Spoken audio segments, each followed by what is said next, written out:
Hi, Michael, Megan. Thank you so much for coming in today, and we can spend some time and discuss a little bit more on your plan, specifically your emergency fund. I know you had a couple questions on how I reached this exact figure. I know it's very specific, $71,772. So please sit down. Hopefully, we'll just jump right in. I know you brought up earlier that you were unsure of how I reached this, and you've heard of terms like 3 months and 6 months, and I just want to clear up exactly how I reached this figure. Typically, for a dual income household, practice states that 3 months of income is suffice for an emergency fund, but there are a couple factors that I wanted to take into consideration before making the recommendation to you. The first is, Michael, because you are the higher income earner in your family, because you are the primary breadwinner and your income is much higher, I wanted to make sure that you were covered and your family was covered if something should happen to you and your job. The second reason is I wanted to make sure that this emergency fund really correlated with your disability insurance policy that you have.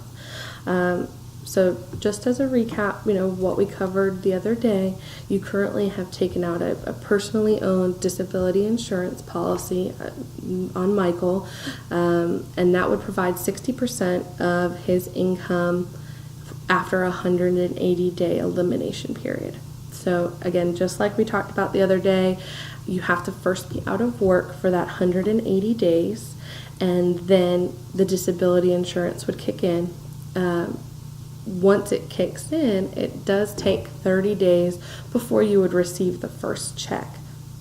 So I really wanted to make sure that your emergency fund matched up with a 210-day or about 7 months of spending to cover you until your disability insurance kicked in. And so that's where I really drew this figure from your annual spending that you provided. It was about $123,000. I took about 7 months of that, and that directly links with the $71,772. But there are a couple other points I just wanted to bring up with that, because they're just things that you should be aware of. This figure is on the more conservative side, because there are factors in your current spending that wouldn't be applicable if you were currently unemployed or currently disabled. Specifically, federal and state income tax is not something that you would have to be concerned with. It would be much, much, much less than what you're currently spending. But yet I still included it when calculating your emergency fund. And the main reason for that is because once you start receiving your disability insurance, you are only going to receive 60% of that. And that means 60% of whatever you were earning, Michael, at the time, that's how much you will receive.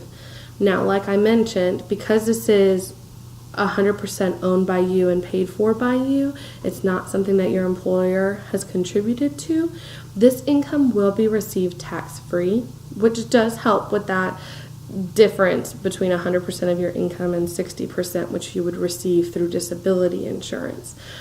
But there is still going to be that deficit. So by providing you with a higher emergency fund, it does also help that transition between starting receiving disability at that 60% income figure until you readjust expenses to match. So it provides you a buffer first for the 7 months until disability kicks in, and then even after that as you're transitioning to that lower income for you. The other factor I wanted to bring in with this emergency fund is this is all calculated based on your current spending. So I know the other day we spoke on a couple of changes that we may want to implement regarding saving for retirement and taking advantage of retirement savings through your company, and also reducing down to one car or possibly refinancing your car options to bring down that monthly obligation. As your annual expenses change, this emergency fund is something that we can of course recalculate.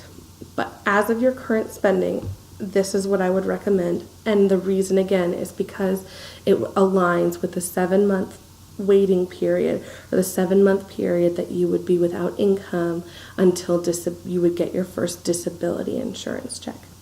Were there any other questions that you have? Thank you for your time.